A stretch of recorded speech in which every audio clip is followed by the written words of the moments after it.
Good morning, beautiful people. Welcome to Bible in a Year with Lovey, day 330. I apologize, y'all haven't seen me in several days. I had to take some time off and pack and move out of my house and put everything in storage and pick up my dogs and try to get us situated on this little bitty truck.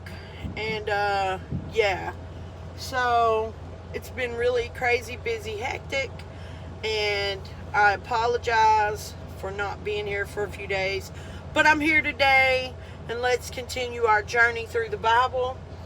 I'm reading from the Life Application Study Bible, 3rd edition, New Living Translation. You can follow along with whatever version you have. It just might read a little bit differently. Today we're going to read Ezekiel 27 through 29 and 1 Peter chapter 3. So if y'all are ready, let's dive right into this word. Ezekiel chapter 27. Here we go.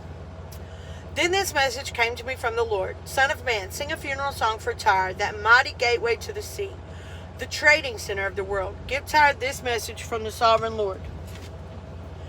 You boasted, O Tyre, my beauty is perfect.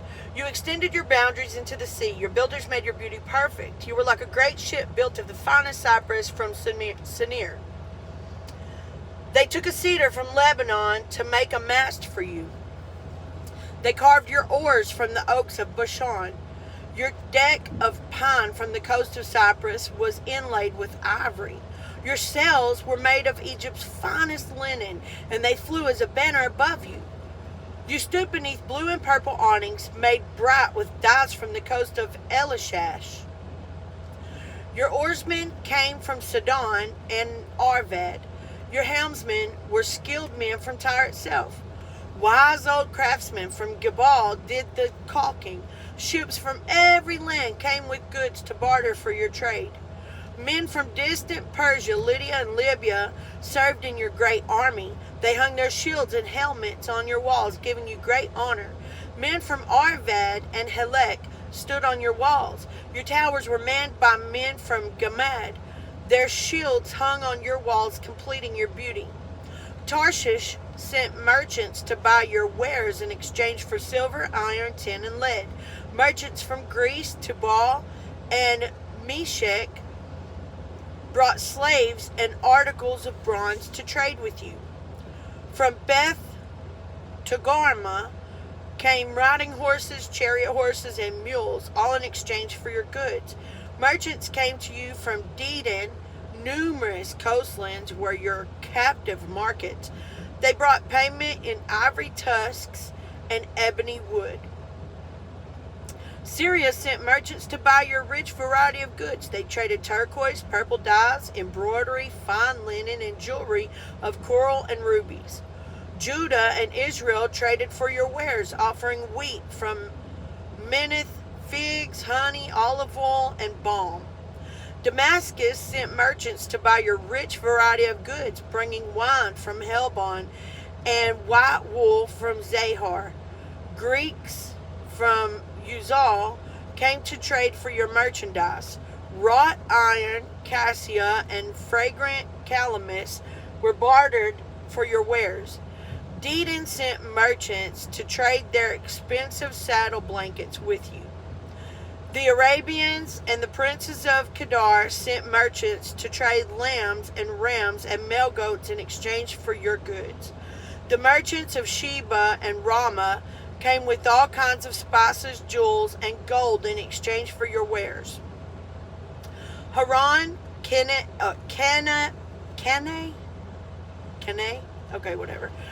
Eden, Sheba, Asher, and Kilmad came with their merchandise too. They brought choice fabrics to trade, blue cloth, embroidery, and multicolored carpets rolled up and bound with cords. The ships of Tarshish were your ocean caravans. Your island warehouse was filled to the brim. But look, your oarsmen have taken you into stormy seas. A mighty eastern gale has wrecked you in the heart of the sea. Everything is lost. Your riches and wares, your sailors and pilots, your shipbuilders, merchants, and warriors. On the day of your ruin, everyone on board sinks into the depths of the sea. Your cities by the sea tremble as your pilots cry out in terror. All the oarsmen abandon their ships. The sailors and pilots stand on the shore. They cry aloud over you and weep bitterly. They throw dust on their heads and roll in ashes. They shave their heads in grief for you and dress themselves in burlap. They weep for you with bitter anguish and deep mourning. As they wail and mourn over you, they sing this sad funeral song. Was there ever such a city as Tyre, now silent at the bottom of the sea? The merchandise you traded satisfied the desires of many nations. Kings at the ends of the earth were enriched by your trade. Now you are a wrecked ship, broken at the bottom of the sea. All your merchandise and crew have gone down with you. All who live along the coastlands are appalled at your terrible fate. Their kings are filled with horror and look on with twisted faces. The merchants among the nations shake their heads at the sight of you, for you have come to a horrible end and will exist no more. 28. Oh, y'all, and let me apologize. I have to keep my truck running today because I do have my fur babies with me, and it's already 88 degrees outside, and where I can handle 25 minutes without air conditioner going, they cannot, especially not my Frenchie. With his little flat face, he cannot handle the heat at all. So, y'all forgive me. I apologize for the background noise, but I cannot kill my truck. Anyways, 28.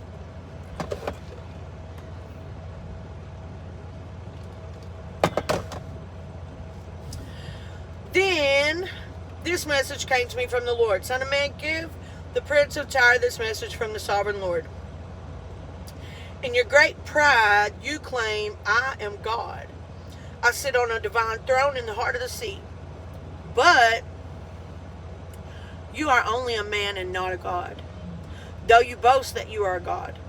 You regard yourself as wiser than Daniel and think no secret is hidden from you. With your wisdom and understanding, you have amassed great wealth, gold and silver for your treasuries. Yes, your wisdom has made you very rich, and your riches have made you very proud. Therefore, this is what the sovereign Lord says, because you think you are as wise as a god, I will now bring against you a foreign army, the terror of the nations. They will draw their swords against your marvelous wisdom and defile your splendor. They will bring you down to the pit, and you will die in the heart of the sea, pierced with many wounds. Will you then boast, I am a god, to those who kill you? To them you will be no god, but merely a man. You will die like an outcast at the hands of foreigners. I, the sovereign Lord, have spoken. Then this further message came to me from the Lord. Son of man, sing this funeral song for the king of Tyre. Give him this message from the sovereign Lord. You were the model of perfection, full of wisdom and exquisite in beauty. You were in Eden, the garden of God.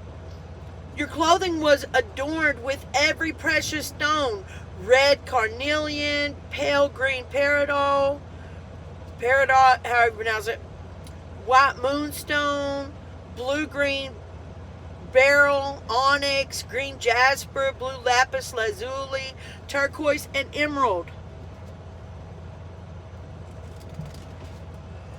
All beautifully crafted for you and set in the finest gold.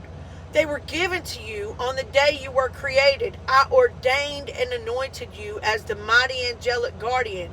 You had access to the holy mountain of God and walked among the stones of fire. You were blameless in all you did from the day you were created until the day evil was found in you. Your rich commerce led you to violence, and you sinned. So I banished you in disgrace from the mountain of God. I expelled you, O mighty guardian, from your place among the stones of fire. Your heart was filled with pride because of all your beauty. Your wisdom was corrupted by your love of splendor. So I threw you to the ground and exposed you to the curious gaze of kings. You defiled your sanctuaries, with your many sins and your dishonest trade. So I brought fire out from within you, and it consumed you. I reduced you to ashes on the ground in the sight of all who were watching. All who knew you are appalled at your fate. You have come to a terrible end, and you will exist no more. Then another message came to me from the Lord. Son of man, turn and face the city of Sidon and prophesy against it. Give the people of Sidon this message from the sovereign Lord.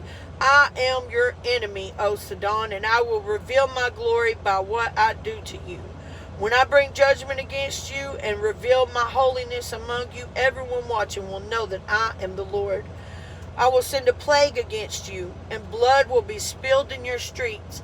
The attack will come from every direction, and your people will lie slaughtered within your walls. Then everyone will know that I'm the Lord. No longer will Israel's scornful neighbors prick and tear at her like briars and thorns, for then they will know that I am the sovereign Lord. This is what the sovereign Lord says. The people of Israel will again live in their own land, the land I gave my servant Jacob. For I will gather them from the distant lands where I have scattered them. I will reveal to the nations of the world my holiness among my people. They will live safely in Israel and build homes and plant vineyards. And when I punish the neighboring nations that treated them with contempt, they will know that I am the Lord their God. 29. On January 7th, during the 10th year of King Jehoiachin's captivity, this message came to me from the Lord. Son of man, turn and face Egypt and prophesy against Pharaoh the king and all the people of Egypt. Give them this message from the sovereign Lord. I'm your enemy, O Pharaoh king of Egypt, you great monster lurking in the streams of the Nile. For you have said, the Nile River is mine. I made it for myself. I will put hooks in your jaws and drag you out of the land with fish sticking to your scales. I will leave you and all your fish stranded in the wilderness to die. You will lie unburied on the open ground, for I have given you as food to the wild animals and birds. All the people of Egypt will know that I am the Lord, for to Israel you were just a staff made of reeds. When Israel leaned on you, you splintered and broke and stabbed her in the armpit. When she put her weight on you, you collapsed and her legs gave way. Therefore, this is what the sovereign Lord says. I will bring an army against you, O Egypt, and destroy both people and animals. The land of Egypt will become a desolate wasteland, and the Egyptians will know that I am the Lord. Because you said the Nile River is mine, I made it. I am now the enemy of both you and your river. I will make the land of Egypt a totally desolate wasteland from Migdol to Aswan, as far south as the border of Ethiopia. For 40 years not a soul will pass that way, neither people nor animals. It will be completely uninhabited. I will make Egypt desolate, and it will be surrounded by other desolate nations. Its cities will be empty and desolate for 40 years, surrounded by other ruined cities. I will scatter the Egyptians to distant lands. But this is what the sovereign Lord also says. At the end of the 40 years, I will bring the Egyptians home again from the nations to which they have been scattered. I will restore the prosperity of Egypt and bring its people back to the land of Pathros in southern Egypt, from which they came. But Egypt will remain an unimportant minor kingdom. It will be the lowliest of all nations, never again to be great enough to rise above its neighbors. Then Israel will no longer be tempted to trust in Egypt for help. Egypt's shattered condition will remind Israel of how sinful she was to trust Egypt in earlier days. Then Israel will know that I'm the sovereign Lord. On April 26th, the first day of the new year, during the 27th year of King Jehoiachin's captivity, this message came to me from the Lord. Son of man, the army of King Nebuchadnezzar of Babylon fought so hard against Tyre that the warriors' heads were rubbed bare and their shoulders were raw and blistered. Yet Nebuchadnezzar and his army won no plunder to compensate them for all their work. Therefore, this is what the sovereign Lord says. I will give the land of Egypt to Nebuchadnezzar, king of Babylon. He will carry off its wealth, plundering everything it has, so he can pay his army.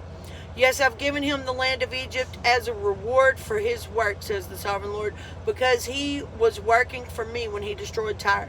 And the day will come when I will cause the ancient glory of Israel to revive, and then, Ezekiel, your words will be respected. Then they will know that I am the Lord. Okay, that's all in Ezekiel today.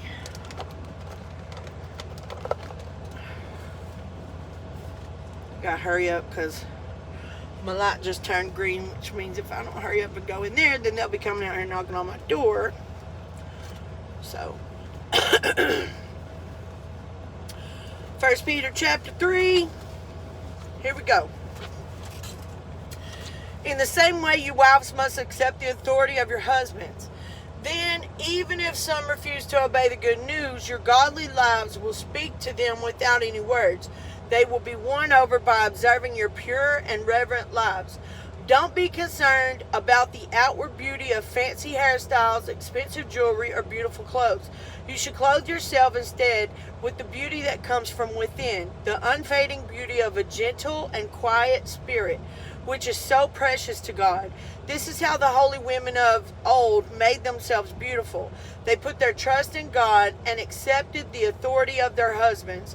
For instance, Sarah obeyed her husband Abraham and called him her master. You are her daughters when you do what is right without fear of what your husbands might do. In the same way, you husbands must give honor to your wives. Treat your wife with understanding as you live together. She may be weaker than you are, but she is your equal partner in God's gift of new life. Treat her as you should, so your prayers will not be hindered. Finally, all of you should be of one mind. Sympathize with each other, love each other as brothers and sisters, be tender-hearted, and keep a humble attitude. Don't repay evil for evil. Don't retaliate with insults when people insult you. Instead, pay them back with a blessing. That is what God has called you to do, and He will grant you His blessing. For the scriptures say, if you want to enjoy life and see many happy days, keep your tongue from speaking evil and your lips from telling lies. Turn away from evil and do good. Search for peace and work to maintain it. The eyes of the Lord watch over those who do right, and His ears are open to their prayers. But the Lord turns His face against those who do evil. Now, who will want to harm you if you are eager to do good? But even if you suffer for doing what is right, God will reward you for it. So don't worry or be afraid of their threats. Instead, you must worship Christ as Lord of your life. And if someone asks about your hope as a believer, always be ready to explain it. But do this as a gentle and respectful way. Keep your conscience clear. Then if people speak against you, they will be ashamed when they see what a good life you live because you belong to Christ. Remember, it's better to suffer for doing good, if that is what God wants, than to suffer for doing wrong. Christ suffered for our sins once for all time. He never sinned, but He died for sinners to bring you safely home to God. He suffered physical death, but He was raised to life in the Spirit. So He went and preached to the spirits in prison, those who disobeyed God long ago, when God waited patiently while Noah was building his boat. Only 8 people were saved from drowning in that terrible flood. And that water is a picture of baptism, which now saves you, not by removing dirt from your body, but as a response to God from a clean conscience. It is effective because of the resurrection of Jesus Christ. Now Christ has gone to heaven. He is seated in the place of honor next to God, and all the angels and authorities and powers accept His authority. Yes, indeed. That's all for today, you guys. Thanks for tuning in. I love y'all. Remember, if you want to see a change, you have to be the change. We lead by example. We follow by design. If it ain't a God thing, it ain't a good thing. Y'all keep me lifted in your prayers, and I'll continue to keep you lifted in mine. Y'all please say a special prayer for my friend William. He's dealing with a lot right now with his health. William, we love you. You are in my thoughts and prayers. If y'all have any special prayer requests, please leave them below in the comment section. And y'all go have a blessed and beautiful rest of the day. And don't forget to love like Jesus. And I'll see y'all here tomorrow.